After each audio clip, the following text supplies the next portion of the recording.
तब कार्तिक मास में हमें भी दीपदान का मौका मिलेगा सोचा भी नहीं था। ठाकुर जी की विशेष कृपा से ये संभव हो पाया। राम राम जी सारा ने घर का काम करते करते पता नहीं एकदम से सबका प्लान बन गया इस्कॉन जाने का।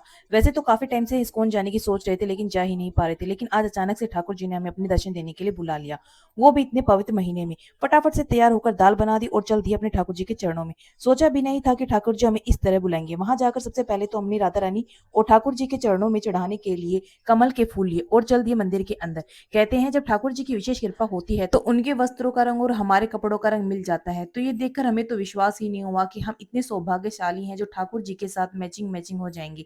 फिर हमने वहां मंदिर में ठाकुर जी के दर्शन किए और देखा वहां सब दीपदान कर रहे थे।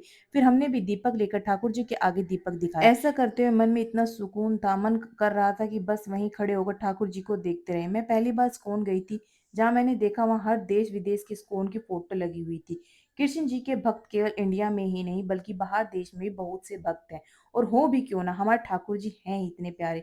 दर्शन करके फिर हमने बाहर की खूबसूरती को देखा, जहाँ हमने कृष्ण की गोपियों की तरह बनकर अपना प्रेम भाव ठाकुर जी को प्रकट किया। वहाँ कई तरह की झांकियां भी थी जो रात के समय और भी खूबसूरत लग रही थी। वहां से जाने का मन ही नहीं कर रहा था, लेकिन क्या करे, जाने तो था ही। तो वहां पे सबके दर्शन करते हुए हम निकल गए बाहर की तरफ। थोड़ी सी भूख लगी हुई थी तो थोड़े से गोलगप्पे खाए, और सबसे बड़ा चमत्कार ये था कि हम 7 जने एक ही ऑटो में आ गए। विश्वास ही नहीं हुआ हमें। राधे राधे।